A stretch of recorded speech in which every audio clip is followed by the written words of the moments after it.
Hi అందరికీ, ఎలా ఉన్నారు? నేనైతే సూపర్ ఉన్నా అండ్ మీరు కూడా బాగున్నారని అనుకుంటున్నాను. అండ్ ఈరోజు వీడియో వచ్చేసి ఏంటంటే గులాబ్ జాములు చేసుకుందాము. గులాబ్ జాములు కానీ గులాబ్ జాము పిండి లేకుండా అదేంది అట్లెట్లా చేస్తాం అనుకుంటున్నా. ఎప్పుడు గులాబ్ జాము పిండితో కాకుండా బ్రెడ్తో గులాబ్ జాములు చేసుకుందాం ఈరోజు. సో ప్రాసెస్ ఏంది, చేసుకోవడం, తినడం అన్నీ చూద్దాం. దీనికోసం నేనైతే బ్రెడ్ తీసుకున్నాను, తర్వాత ఒక కప్పు షుగర్ అండ్ వేడి చేసి పెట్టుకున్న పాలు, ఒక 5 ఇలాచీలు అయితే తీసుకున్నాను. అండ్ ఇలాచీలు వచ్చేసి మనకి మంచి ఫ్లేవర్ని ఇస్తాయి అండ్ టేస్ట్ కూడా కొద్దిగా ఎన్హాన్స్ అవుతుంది అనేసి ఇలాచీలు అయితే తీసుకున్నాను. సో ఇలాచీ నచ్చని వాళ్ళు స్కిప్ చేసేయండి. అండ్ పాలని నేను ముందుగానే మరిగించుకొని చల్లారబెట్టుకున్నా అండ్ గోరువెచ్చగా ఉండాలి పాలు కూడా. అండ్ ఇక్కడ బ్రెడ్ తీసుకున్నాం కదా, దానికి ఎడ్జెస్ 4 సైడ్స్ ఉన్న ఎడ్జెస్ని కట్ చేసి పక్కన పెట్టేసుకోండి. వాటిని మనం ఏం యూజ్ చేయము. సో ఓన్లీ మధ్యలో ఉన్న వైట్ పార్ట్ని మాత్రమే మనం ఈ బ్రెడ్ గులాబ్ జామ్స్కి అయితే వాడతాము. అండ్ అన్నిటినీ మనం తీసుకున్న బ్రెడ్ని మొత్తాన్ని కూడా సేమ్ అట్లాగే 4 సైడ్లు రెడ్ కలర్ బ్రెడ్ని తీసేసి ఓన్లీ మధ్యలో ఉన్న వైట్ పార్ట్ని మాత్రమే కట్ చేసుకొని వేసుకోండి. అండ్ ఎప్పుడు గులాబ్ జాము పిండితో గులాబ్ జాములు చేసుకొని ఉన్న వాళ్ళు ఇట్లా వెరైటీగా బ్రెడ్తో గులాబ్ జామున్స్ అయితే ట్రై చేయండి. అండ్ ఆ పిండితో చేసుకున్న దానికంటే కూడా బ్రెడ్తో చేసుకునే చాలా సాఫ్ట్గా అండ్ మంచిగా టేస్ట్ కూడా కొద్దిగా డిఫరెంట్గా ఉంటుంది. అండ్ వచ్చేసి చాలా ఈజీ ప్రాసెస్ కూడా. మన దగ్గర 3 ఇంగ్రీడియంట్స్ ఉంటే చాలు, బ్రెడ్, చక్కెర, పాలు 3 ఉంటే చాలు, మనం గులాబ్ జామున్స్ అయితే రెడీ చేసుకోవచ్చు. అండ్ తొందరగా కూడా అయిపోతుంది. ఇట్లా ట్రై చేయండి. అండ్ అన్నిటినీ ఇట్లా మంచిగా కట్ చేసుకున్న ముక్కలన్నిటినీ ఒక గిన్నెలో వేసుకొని గోరువెచ్చగా ఉండాలి పాలు. అండ్ ఆ పాలను వేస్తూ కొద్ది కొద్దిగా మంచిగా దాన్ని మెత్తగా పిసుకుంటూ ఉండాలన్నమాట, మన పిండిలాగా సేమ్.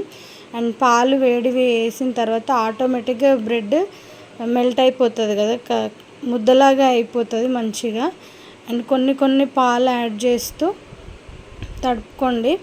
ముద్దలు లేకుండా సాఫ్ట్గా పిండిని అయితే మంచిగా గట్టిగా తడుపుకోండి. అండ్ కొద్దిగా లూజ్ అనిపిస్తే ఇంకొంచెం బ్రెడ్ యాడ్ చేసుకోండి. పాలైతే చూస్తూ పోసుకొని తడుపుకోండి. అండ్ కొద్దిగా ఎక్కువైనా కూడా లూజ్ అయిపోతుంది. సో నేనైతే మంచిగా గట్టిగా తడిపేసుకున్నా. అండ్ తడుపుకొని ఒక 5 to 10 minutes అయితే పక్కన పెట్టేసుకోండి, ఎందుకంటే అది మంచిగా అవుతుంది అన్నమాట సాఫ్ట్గా. తర్వాత స్టవ్ ఆన్ చేసుకొని కడాయి పెట్టుకున్నాను. అండ్ గులాబ్ జాములు అంటే మనకి పాకం ఉండాలి కదా, చక్కెర పాకం పట్టుకుందాము. దానికోసం నేనైతే 1 కప్పు షుగర్ వేసుకున్నాను అండ్ ఒక చిన్న చెంబు నీళ్ళు, షుగర్ మునిగేంత వరకు పోసుకోండి. నాకైతే ఆ చెంబు నీళ్ళు సరిపోయినాయి. అండ్ పాకాన్ని మంచిగా మరిగించుకోండి. మసిలేటప్పుడు దాంట్లోకి కొద్దిగా ఇలాచీ పౌడర్ వేసుకొని పాకాన్ని మంచిగా చిక్కబడనివ్వండి. అంతే, ఎక్కువగా మసలాల్సిన అవసరం ఏం లేదు.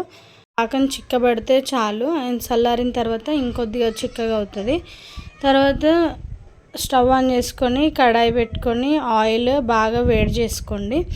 ఆయిల్ బాగా వేడయ్యేలోపు మనం ముందుగా రెడీ చేసి పెట్టుకున్న బ్రెడ్ ఉంది కదా, దాన్ని గులాబ్ జామున్ లాగా మీకు కావాల్సినంత సైజులో రౌండ్గా బాల్స్ లాగా అయితే చేసుకోండి. అండ్ చేసేటప్పుడు చేతికి ఆయిల్ కానీ నెయ్యిని కానీ కొద్దిగా రుద్దుకోండి. నేనైతే ఆయిల్ చేతికి రుద్దుకొని చేస్తున్నా. అప్లై చేసుకోవడం వల్ల మన చేతికి ఎక్కువగా అంటకుండా మంచిగా వస్తాయి అన్నమాట బాల్స్ కూడా. అండ్ నేనైతే మీడియం సైజ్ చేసుకుంటున్నాను, మీ ఇష్టం, మీరు ఎంత సైజ్ అయినా చేసుకోండి. గులాబ్ జాములు ఇష్టపడని వాళ్ళు అంటే ఎవ్వరు ఉండరు. సో ఇట్లా చేసుకోండి, ఈజీగా అయిపోతుంది. నేను వచ్చేసి 8 to 10 బ్రెడ్ స్లైసెస్ అయితే తీసుకున్నాను. నాకు దానికి ఒక 13 నుంచి 14 గులాబ్ జాములు అయితే రెడీ అయినాయి. సో మీకు ఎక్కువగా కావాలంటే బ్రెడ్ క్వాంటిటీ పెంచుకోండి. అండ్ షుగర్ కూడా క్వాంటిటీ పెంచుకుంటే ఎక్కువ అవుతాయి. అండ్ తర్వాత ఆయిల్ బాగా వేడైపోయింది కదా, తర్వాత మనం రెడీ చేసి పెట్టుకున్న గులాబ్ జామ్ బాల్స్ని కూడా ఆయిల్లో వేసి మంచిగా వేయించుకోండి. అండ్ వేసిన వెంటనే కదపకండి, ఒక 2 నిమిషాలు వాటిని ఆయిల్లో సెట్ అయిన తర్వాత మంచిగా 2 వైపులా గోల్డెన్ రెడ్ కలర్ వచ్చేంత వరకు వేయించుకోండి. అండ్ మంచిగా రెడ్ కలర్ వచ్చిన తర్వాత పక్కన తీసేసుకోవడమే. తర్వాత మిగతా బాల్స్ అన్నిటిని కూడా సేమ్ మంచిగా ఒక 5 to 10 minutes చిన్న మంట పైన వేయించుకోండి. అండ్ ఎక్కువ మంట పెడితే అవి మాడిపోయే ఛాన్స్ ఉంటుంది. సో చిన్న మంట పైన 5 నుంచి 10 నిమిషాల వరకు మంచిగా వేయించుకోండి, రెడ్ కలర్ వచ్చేంత వరకు. అండ్ వేయించుకున్న తర్వాత పాకం కూడా చల్లారిపోయింది. అండ్ మనం వేయించి పెట్టుకున్న బ్రెడ్ బాల్స్ కూడా చల్లారిన తర్వాత పాకంలో వేసేసుకోండి.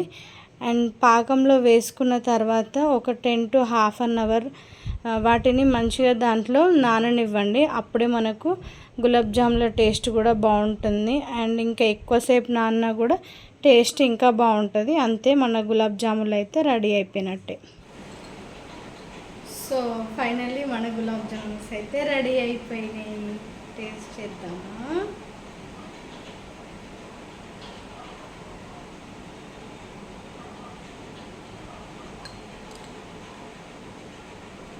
చాలా అంటే చాలా బాగా వచ్చిందండి.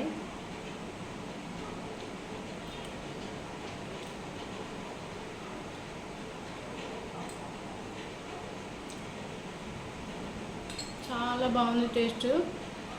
తప్పకుండా ట్రై చేయండి. నా వీడియో కనుక మీకు నచ్చినట్లయితే లైక్ చేయండి, షేర్ చేయండి, సబ్స్క్రైబ్ చేసుకోండి. Thank you so much.